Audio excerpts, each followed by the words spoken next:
This is Steve Downs, the voice of Master Chief, Sierra 117, and you're listening to Podcast Unlocked, the world's #1 Xbox podcast.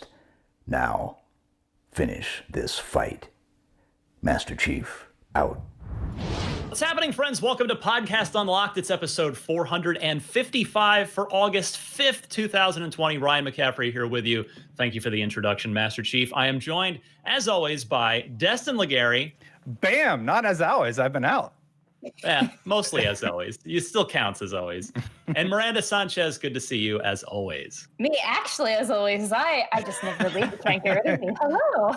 Rub it into Destin. There it is, buddy. Show up more, Destin. Yeah, I'm going to take another vacation for Gamescom.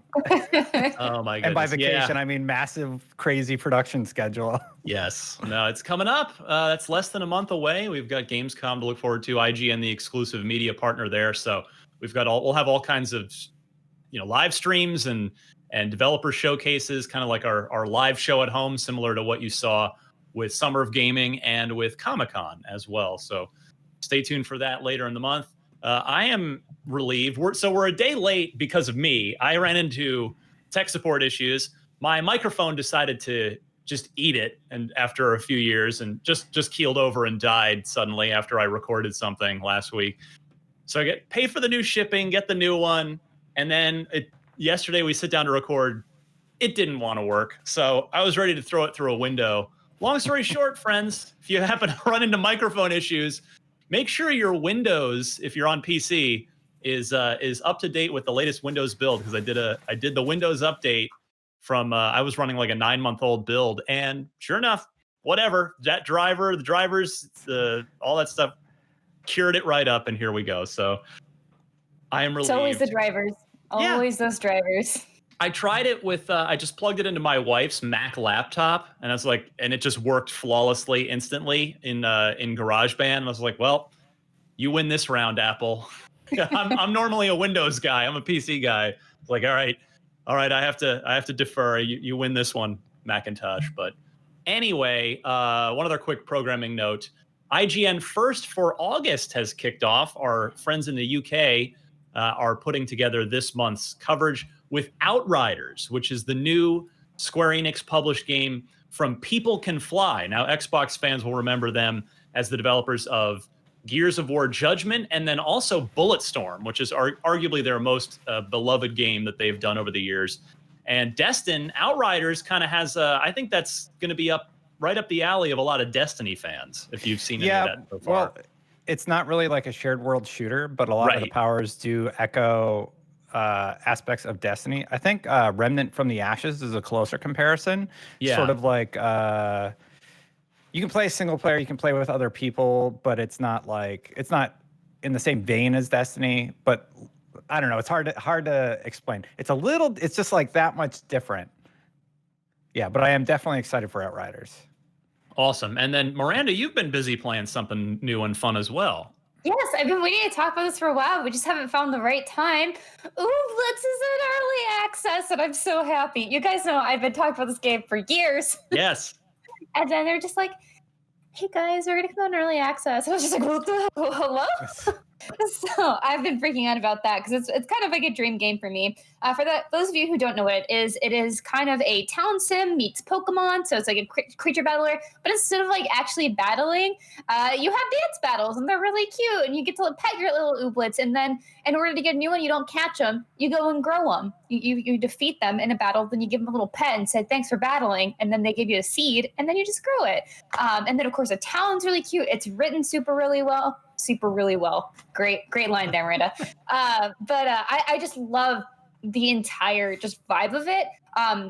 It is early access, and it is definitely very early access. Like I've run into a few bugs here and there. There's some stuff that's just not in the game yet. So if you are interested in playing it now or picking it up now, it is not a finished game. It is very clear about that. And I think what's there, though, is really, really fun and has a whole lot of promise for whatever they have whenever the game's done. So that's on Xbox early access, and then you can also get that on PC for Epic Games. So you can do that. I guess game preview technically for Xbox. But Double Fine was going to be publishing it, but then they Double Fine was acquired by Microsoft? I mean, not that it super matters. I mean, the game's what matters, but is it still is Double Fine still involved, or is it just the developer publishing themselves? Just a developer. So they, are doing their own thing. They separated from Double Fine after they were acquired. So that was a thing that happened. So I'm guessing that's also maybe why they're in early access now. But this was originally an idea at Xbox game, so it's Right. very cool to see how much it's grown and changed. Excellent. Well, good stuff. This has probably been one of the better summers that I can recall as far as having good games to play. Like too often, summer is just this desert wasteland of video games, but not this year. Across really whichever platform you're playing on, there's been some good stuff.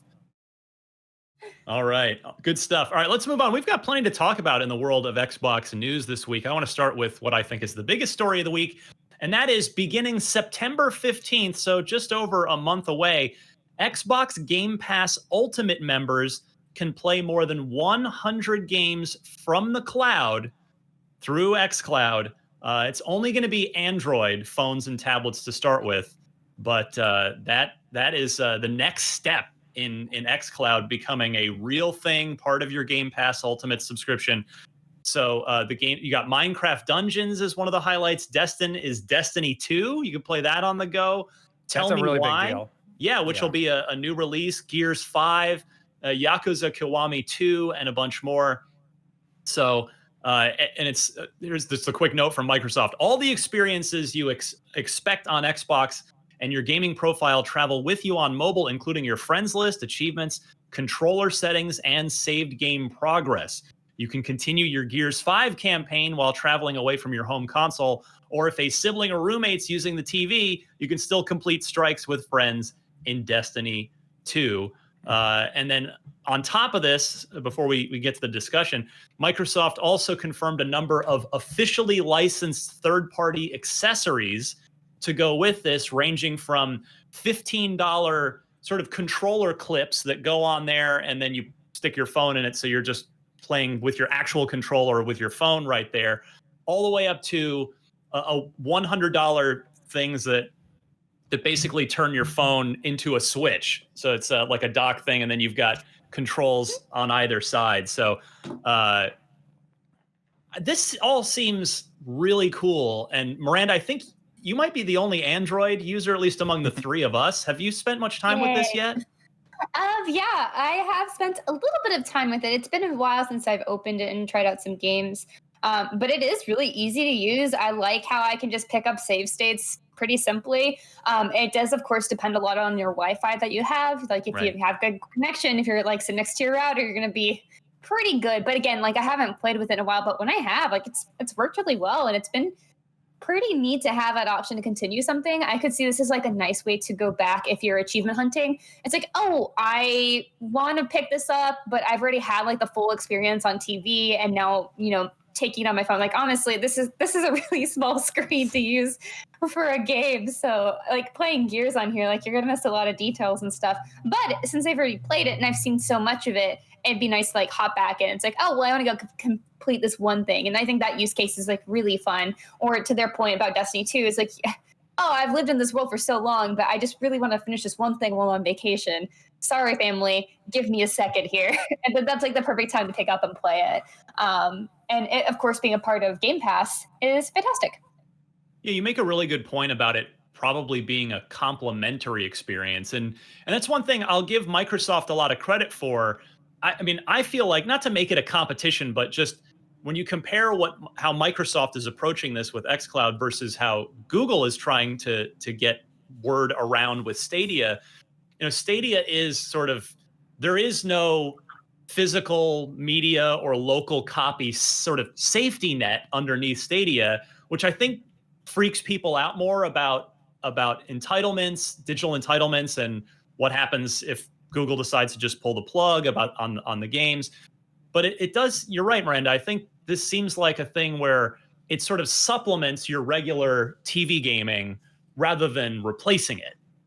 Yeah, and I think to your point too, like that's just such a smart plan, because I mean, if you look at Stadia, right, like you're not just getting games when you pick up a Stadia controller. Like you have to buy them still, and then if you get the like upgraded edition for the Pro edition, that you can actually get some games through that subscription. But the library is just like honestly not super there. Like there's some really great games on there, but it's like some of these games have been out for so long. With Game Pass, like that library is massive. Like I don't think there's like a way to compare these libraries fairly. Be like, well, obviously, Xbox is a clear winner here. So I have been keeping up a close eye on like what Stadia has, and I think they will have things in the future that are really interesting or will be really good. And it's cool to see them growing those partnerships. But I think Microsoft is making such a great move to make this again as complementary. That being said, do you mind if we get a little bit into the Game Pass conversation about this aspect? Yes, please do. Okay, so there's 3 SKUs right now. So you have Ultimate, which is the one that they really try to push, which is about $15 a month. First month is $1, as always. And that, of course, has the game library that all levels have. You get some discounts here and there. And then the biggest benefits of that is that you get the PC version and the console version.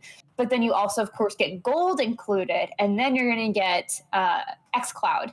So what I would really like to see them do with next gen is change the service pretty substantially. What I want to see them do is roll in gold across the board with Game Pass. Like just don't even include that as like an ultimate perk. That is just the base part of Game Pass. I think that would be such a great thing for users, especially to like hop into these games and just automatically be able to play what they want. And then having, I think, xCloud as part of that ultimate is really such a great deal. So I think that is like the nice value point of ultimate. If like you can just take your game states anywhere, like that's huge. And of course not everything, but I think that would be the value that I would see with ultimate, and of course having PC and console too. You might be onto something too, Miranda, because there's been a ton of speculation since they decided to sort of change the logo, and they've changed how Xbox Live Gold works right now. Like you can't buy full year memberships anymore. So I'd love to see whatever's going on there. It feels like they're going to be announcing something quite soon. And if what you outlined is true, that would be phenomenal. Yeah, I just think it makes sense. It's silly that we're paying for gold the same way we are if you have like the base subscription. Like if you don't have a PC, there's not really the reason to get to Ultimate unless you're also trying to get gold in there. Because if you're paying for the subscription separately, it's a little pricey, so you might as well just go Ultimate. But I think it's time. Like just make the moves. I hope in the August event they just detail that and make the change almost immediately. Especially with hearing that Halo is going to be free to play multiplayer. Like it doesn't really. I don't know. Honestly, if they could just make online service completely free, that would be the best case scenario. But, and then we could just get rid of games with gold because, I mean, as much as we like it, obviously, I think a lot of us who have Game Pass, it's like this isn't really worthy anymore. And I think a lot of the games that we have coming to it aren't usually as exciting anymore because I think so many of them are on Game Pass. So I think it's really time for them to shake up those services a bit. And it'd be really, really great if they could be the first ones to say, hey, we are so super consumer friendly, so much so that we're going to give you online access to your games for free. Yeah, I think. Go ahead, Destin, please. Miranda, your points are great. Just sort of talking about the streaming aspect of it and how it's going to work with Android and everything like that. Having played Stadia quite a bit and used this service at least a little bit when it's in beta, the input delay on games like Destiny and stuff, it drives me absolutely insane. Like it's really hard. It's fine if you got to like run to Zur in Destiny and buy an exotic for that week, but if you actually have to do something on the Stadia side, it's been really frustrating to just like hit your shots the way that you want to. And Xbox, I've heard really positive things from the community. My experience hasn't quite been that solid. So hopefully they continue to refine and work on this, but I would rather just wait for the TV to become available. To be fair, it is all still beta. And in fact, it's not even going to be on iOS. For this September 15th thing is, as I said, it's Android only for now. So presumably, I don't actually know why, but I would guess it's just because Google's Android's a more open platform, and it's just easier for them to get up and running on it versus iOS. But it is going to evolve. I mean, Microsoft has said for a long time now that xCloud isn't a thing that will be done for quite a while. Like it is continually evolving, continually in development. But yeah, like I think it's one of those things where you really don't think you don't believe it until you actually experience it and see that it works.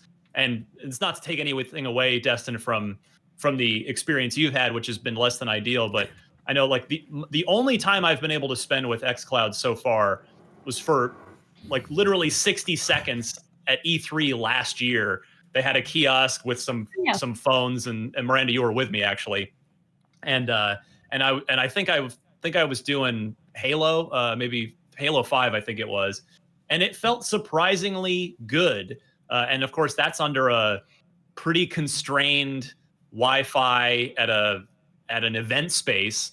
So yeah, I mean, now the good news is too, we've got all the rumors point to this year's iPhone, which will be out actually right around September 15th, even though this is Android only for now. The new iPhones are supposed to be 5G, and so I imagine there will be 5G Androids devices as well, which should time out nicely with this, I think. Yeah, if I do remember correctly, I think when we were playing that at E3, they had it on Ethernet, which was a weird situation, which is I remember being weird. But I'm so sad I didn't get to let you like have some time with it while we were in the office back in the day. Yeah. But yeah, I do hope we see them implement iPhone sooner than later, of course. Mostly just because I have an iPad and it would be nice to just go like sit in bed with my iPad, but you know. I'm actually trying to connect to my Xbox right now, but I'm not sure if I'm still in the program or if they discontinued the iPhone, because they have had this in the beta stage on iPhone. So yeah, I did release that.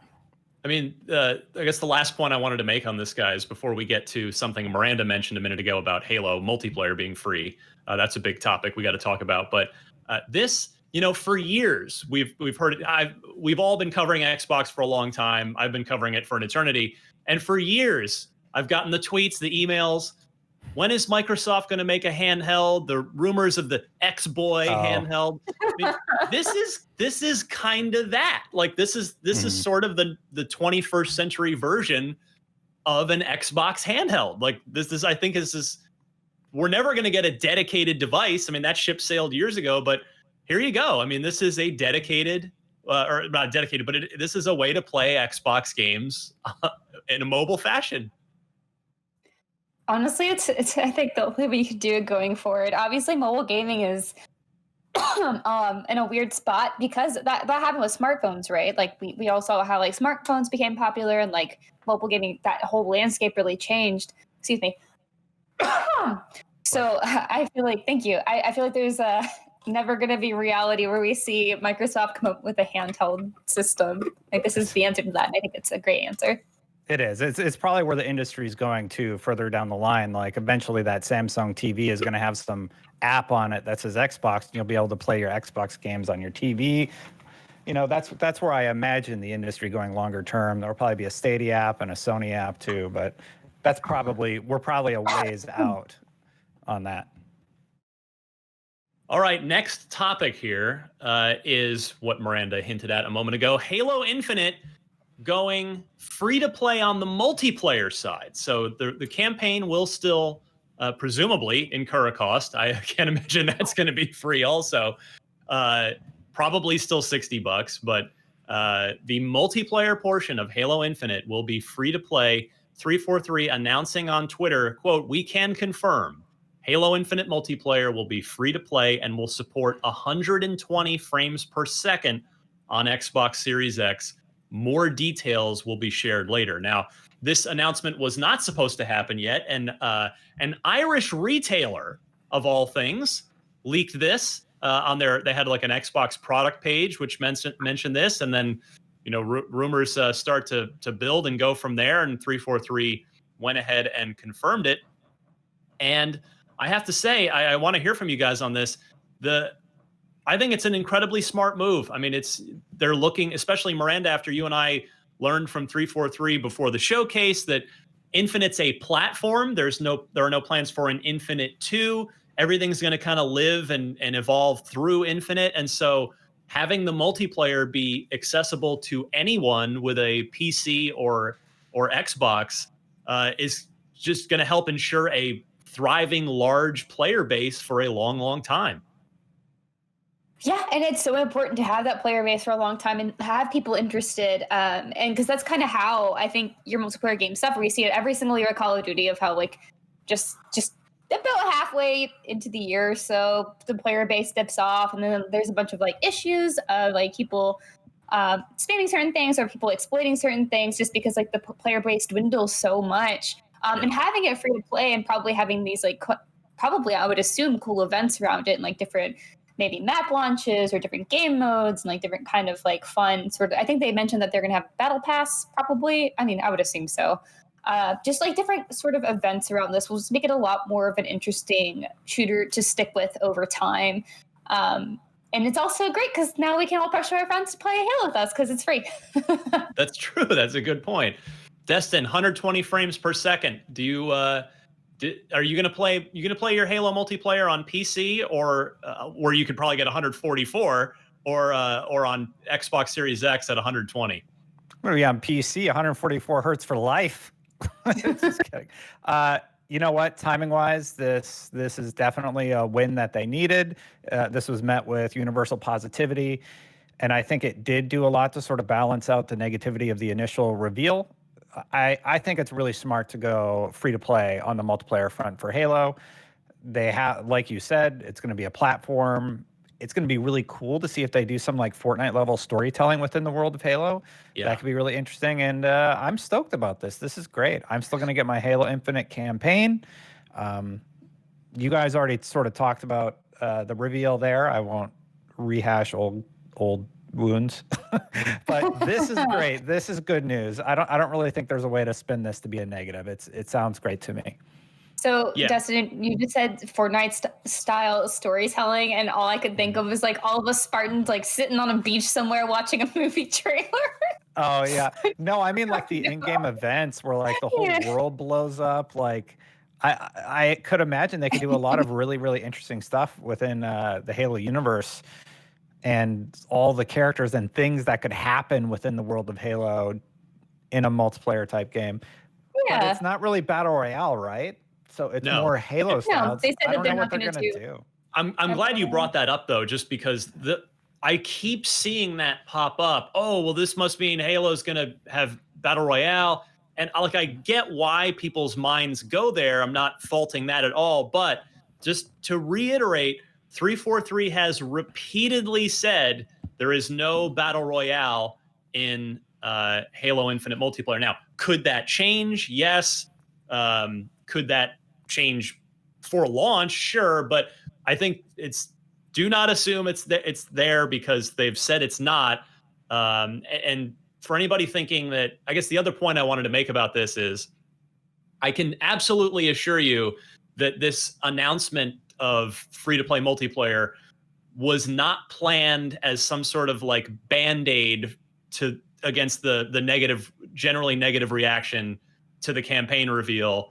They've been planning the free-to-play multiplayer thing for a long, long time. They didn't just slapdash throw this together.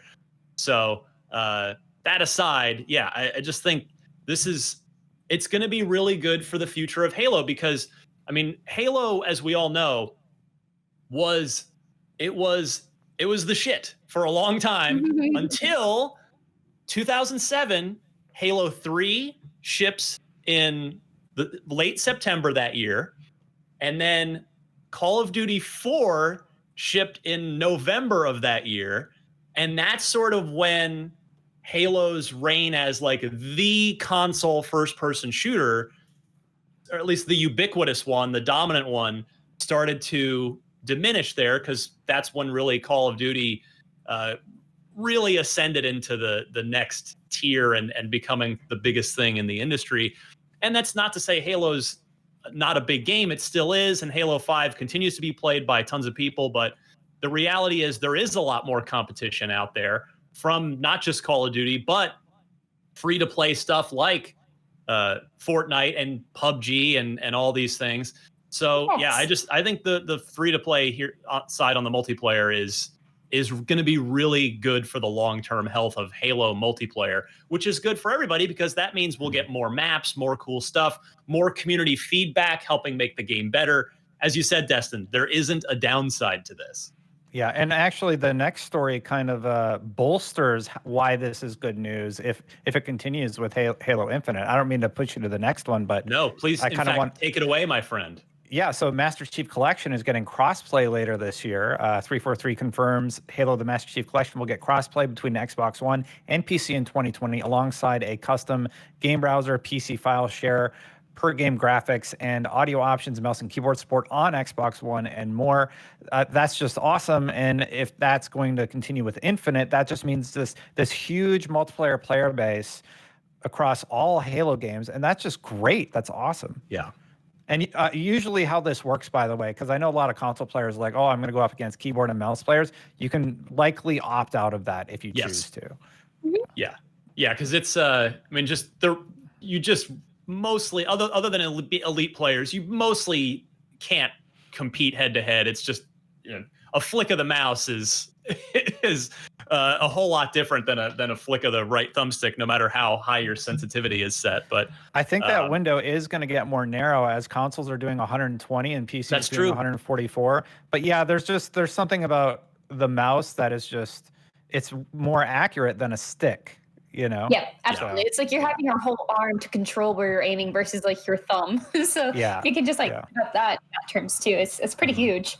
There are phenomenal controller players though out there, I will say. Oh that. yeah. Oh, Yeah, there's absolutely. no doubt about that. I used to be one of them back in the Halo 2 days in my youth.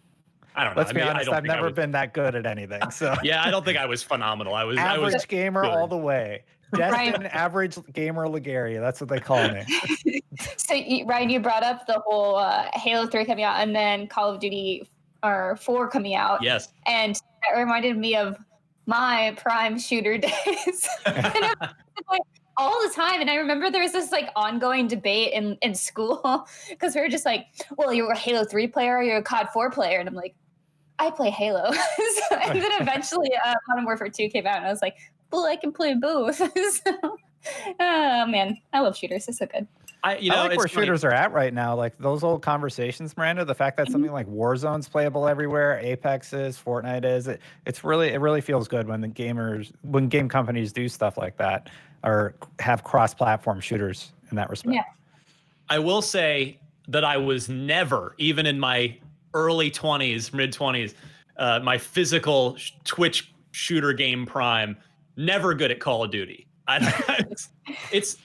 I've always just kind of vibed with Halo, like just the pace of it and the feel of it and the gun game and the vehicles. Whereas, I mean, that's the thing. I tip my cap. I watch Call of Duty players now, good ones, and that game. It's so. I mean, it's not that it's not a mental game, and you definitely need to use your brain to outsmart people, but it's just the reflexes and the twitch skills involved in Call of Duty. I feel like Halo is a little bit more. I think you can get away with playing a little bit more cerebral in it and kind of outsmart, like be like a crafty old veteran and outsmart people a little bit more, whether it's through the use of vehicles or different weapon combos. Whereas I feel like Call of Duty, again, it definitely, if you're a smart player, you're at an advantage, but it is just like if you have the better Twitch skills, you are just going to run the place. Yeah. It's just always been that way. It's cool, the differences between the two games. It's definitely comes down, I think, for that a large part is because like the time to kill. Exactly. Yeah. It's just quick. It's so quick. And that's very between every Call of Duty. But like with Halo, it has a little bit longer. You can, I think, get yourself out of sticky situations when maybe you couldn't have in Call of Duty. Exactly. I played a ton of the Halo games. Love Halo, but I think the first game I basically no-lifed was Gears 1. I got probably above average in Gears 1. I'll never claim I was good. Halo, I was definitely just, a little maybe average to above average, but yeah. For that time machine to go back to my Halo 2 days when I could Halo actually 2, hold my own. All right, let's move on here. Now, this next story is technically a PlayStation story, but I want to discuss it in the Xbox context. And the embargo's up, so we can talk about the beta now. So Sure, which I have not had a chance to play. good. Actually, I have it, but I haven't had a chance to dig in. So, as you may have heard this week, it was a huge story earlier in the week. Marvel's Avengers, which is on the way in early September. It's coming. It's like about a month away, that game. The PlayStation versions are getting a number of exclusives, some of it timed, but they are getting Spider-Man as a playable Avenger exclusively. So Xbox will not be getting that. No Spider-Man on Xbox. And then some of the other things, there's some little modes and things that will come to Xbox later. And this was your fanboy argument fuel of the week right here. And this is a big story. I mean, this just kind of, again, goes to show the differences in business philosophy from Sony and Microsoft. And I want to hear what you guys think, because for me, like Destin, we see Sony's been doing this for a while. They did it with Destiny. They did it with there was the exclusive Strike on PS4 and I think some weapons, or well, PS3 and PS4 at the time. Coveted Exotics came to PlayStation for 1 year. Yeah. So those weapons would often be patched to be less powerful by the time that they came to Xbox. Right. It was a big problem with Destiny. The community hated it. And I would say largely, at least in the Destiny community, they're seeing this and they're like, what are you doing? Right. Like, it just sort of, it really is damaging to the other platforms. I don't know if Dorno wrote it. I read an article. He did. I read a whole bunch of articles about this, but this is damaging to what the company Square is able to do with the Avengers franchise. Because now Spider-Man is locked to one platform, meaning basically you'll be able to play as Spider-Man. Is that going to involve any storytelling? We don't know, but it's probably just, okay, you can play as Spider-Man. That's it. We can't lock them into the narrative on any platforms because we're a cross-platform game, right? So this is just, it's a crappy deal across the board. Oh, I definitely understand profit margins. This is like, if Sony wants money and they paid for this or whatever, yes. No, they don't own exclusive rights to Spider-Man, though. I think that's an important aspect to cover, Ryan, because not a the lot video of people game are version like, of Spider-Man, yeah, but everybody called to that immediately. Oh, Sony owns Spider-Man. They've done such a good job at marketing Spider-Man that people think Sony has exclusive rights to Spider-Man, and that's not true. Yeah. So yeah, Destiny, and then Call of Duty Modern Warfare 2, the remake or remaster, I guess it was, that I reviewed earlier this year. That was exclusive for just a month, but that did come to PlayStation 4 first. And then in general, just the the Call of Duty DLC is timed to PlayStation for a month, which, by the way, it was timed to Xbox in the 360 days. So the point is that Sony keeps doing this stuff and Microsoft doesn't.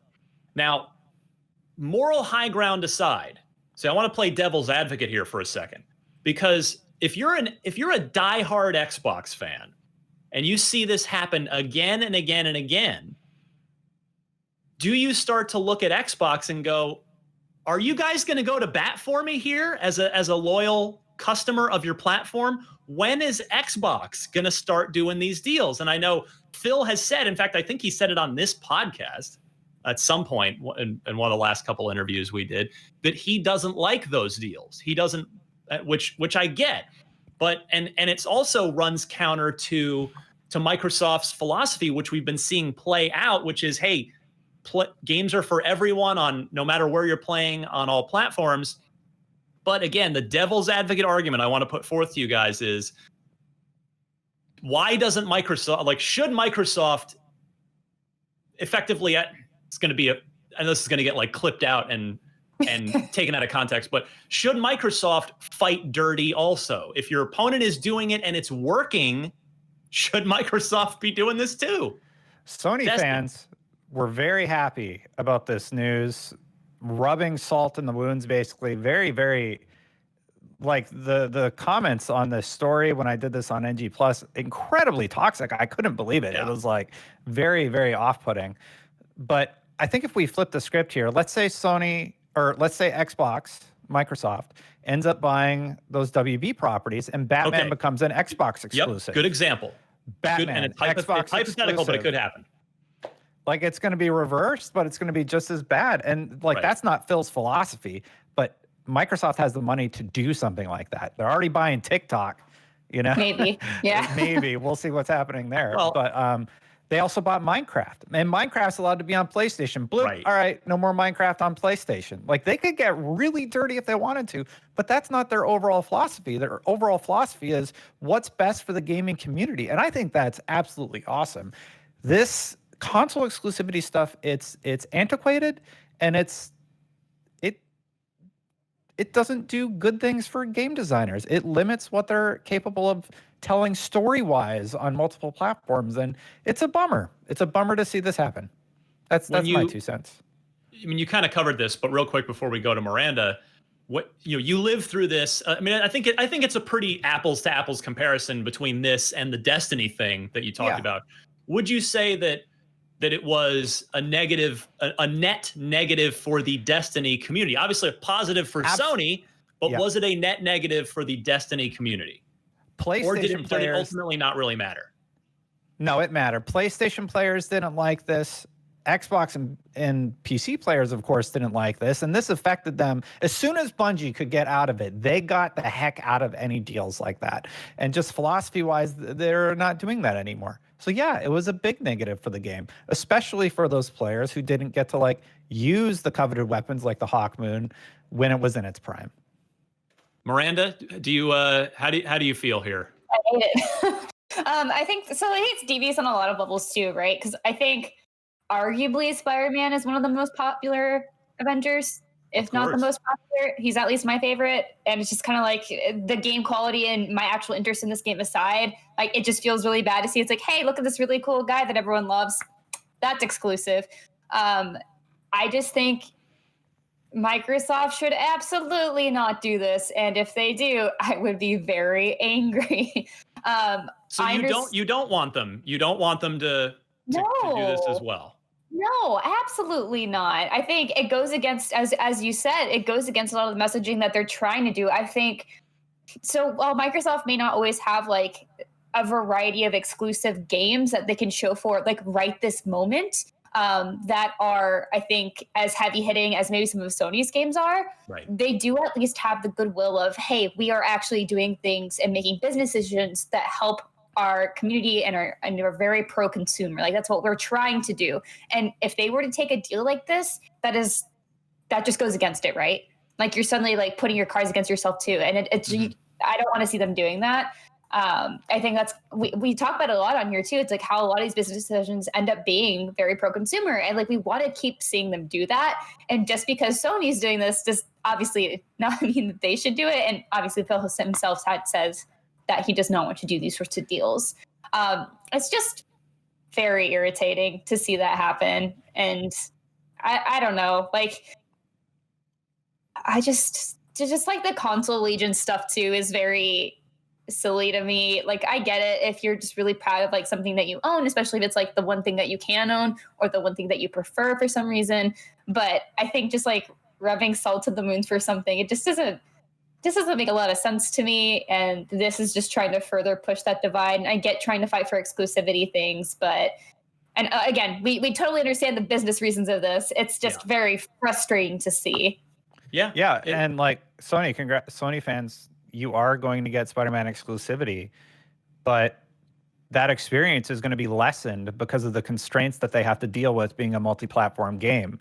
So great, you got Spider-Man. It's going to be worse than it could have been, though, had he been allowed to be on multiple platforms. Now, like if this was exclusive skins, because I think Steam has exclusive skins and Xbox has exclusive skins probably for Avengers, that I'm less concerned about. But this is a whole character, a whole playable character. This would be like if Titans were Xbox exclusive and Warlocks were PlayStation exclusive for Destiny. It would be weird. That'd be right? so weird. And that's just what's off-putting about it. It's a very, very strange decision for Square. And Dustin, you make such a great point on that too. Like just the storytelling stuff there, you're suddenly limited. Like, yeah, I guess you could do some sort of story thing, but how much effort are they actually going to put into developing something around that? And again, this is one of the coolest Avengers, and this character is not going to get something, probably not going to get something that's as big as it could have been, because it is just going to be for PlayStation. Well, and we don't know for sure yet, but it calls into question the viability of crossplay. Of that's an initiative we've been seeing, certainly Microsoft advocate and push for a while. At some point are PlayStation and Xbox going to be able to play together or not because of this? Or if they are, Xbox fans will just get to watch Spider-Man being played by their PlayStation friends. So there's a lot here. Now, the interesting historical footnote to this is that not only has Square done this but on the other side before, Crystal Dynamics, Square and Crystal, the exact same combination. Actually, we did see this on the Xbox side in 2014, the Rise of the Tomb Raider deal, which of course it was a 1-year exclusive for the entire game to Xbox, which I think is a little bit of a different story because it's just the whole thing. It's not a sort of extra slice. So you could argue that that's better or worse, but now Sony fans are very tribalistic in that, like, even when their games come to PC, we've seen a huge negative reaction from probably only the strongest play. I don't want to like the vocal minority. Yeah. So just, I don't know. I didn't make a great point there, but they get really mad when it's on anything but PlayStation. But I guess what I wanted to say about Tomb Raider is that, if you remember, Microsoft got publicly in the community pretty well raked over the coals for that deal. But here we are now. Sony definitely has taken criticism for this week, but as you pointed out, Destin, it's been a lot of gloating from the Sony community side of things. And so it leads me to sort of wonder aloud, and again, I don't know what the answer to this is. I'm just sort of asking it is, can only the market leader get away with this? If you're the underdog, can you not get away with it? But if you're in the driver's seat in the industry, do you get away with this? Or I don't know. It is all very strange. Like if Xbox got Wolverine, you're saying, right? Well, yeah. But that at least, I think part of what makes this hurt and seem shady is exactly that it's only PlayStation that's getting some exclusive stuff. You guys all remember Soul Calibur 2, even if you didn't play it back in the day, where each platform, GameCube, PS2, and Xbox, got an exclusive character in the game. So, and in fact, we've seen that, I think, with other fighting games over the years too, but you had Spawn on Xbox, Link on GameCube, and I think it was Kratos maybe on it was PlayStation 2. It was Hayachi from Tekken. Thank you. Yes. I played a lot of Soul Calibur 2. Yes, thank you. I think I'm thinking of something else. I think maybe that was Mortal Kombat. Anyway, that's neither here nor there. It was Mortal Kombat 9. Kratos was good memory. But anyway, yeah. So at least there you had each platform. In fact, that was almost more of an incentive to buy it on all 3 platforms if you had them. Whereas this is just like, because they have a marketing deal with Sony where they're aligning with PlayStation, only PlayStation gets Spider-Man and this content. And that really makes it feel like you're walling off the garden at that point. All right, let's see. We are almost out of time this week. You know what? I'm going to save gonna save some of these other stories for another time. I want to go to the loot box because we have a new little feature that we're trying out. Where hopefully this is going to stick and be a regular thing. IGN is partnering with this little tech tool called Yappy, where basically you can leave video Yappa. comments. What, Destin? Did I get it It's wrong? Yappa. It's Yappa. Yappa. I think Yappy might be a hockey mascot. I may have gotten that wrong. Thank you, Yappa. So our loot box question, which you can send in. It basically go to the article version of Unlocked on IGN each week, and then in the comments, log into Yappa, and you can leave a video comment, which you can sign in with Facebook, I think with Google, Discuss. There's kind of a lot of easy ways to sign in if you want to do this. So this week's loot box question comes to us from Kevin S. Kevin, take it away. Hello, everyone. My name is Kevin. Want to say hi to Ryan and the rest of the Unlock crew. I've been a gamer since the NES days. Hardcore gamer, had pretty much every system that's come out. But Cyberpunk 2077 is like one of the biggest games I've ever seen, as you probably would agree. So would you wait for the ray tracing patch for next generation, or will you jump right into it when the Series X or PS5 comes out? Let me know your thoughts. I probably won't be able to wait, but rock on, Cyberpunk. He's ready. He's ready to go. Thank you, Kevin. All right, we're running out of time. I think I know everybody's answers on this, but Miranda, I'm going to go your way first. Are you going to wait for the Series X optimized patch to come down the pipe, or are you going to just dive right in on Series X in whatever native upgrades you get out of that console? There's no way I could wait. There's like just no way, no chance in hell. Like, I'm way too excited for this game. It is, I think, what between that and like Halo Infinite are like my most anticipated games of the rest of this year. Me too. So I definitely cannot wait. Also, professionally, I kind of need to play it. So for Game of the Year stuff, I can't really wait. And of course, for guide stuff, I'm very excited. I'm still trying to lead that guide, so I am ready to take on that behemoth.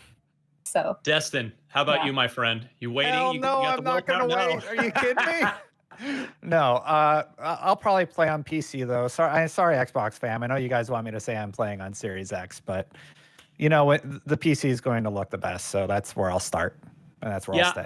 I'm actually torn myself. Yeah. I legitimately, I can't decide yet because my new PC, which Robitech is building me. If you are in the Xbox community, you might know Roby. I commissioned him I paid him to expertly build a new PC for me, since I don't have the time or expertise to do it myself. It arrives tomorrow, which I am super thrilled about. I've got the NVMe hard drive in there for just like the Xbox Series X has. I've got a 2070 Super in there. I'm very excited. And so, yeah, like I just basically have to decide, do I want to be in this chair playing in 1440p on this new monitor on the new PC, or do I want to be on the couch playing in 4K but without ray tracing? So it's a good problem to have, and I haven't decided what I'm going to do yet. But Kevin, thank you very much. That was an excellent question. We can definitely see too you are ready to go for Cyberpunk 2077.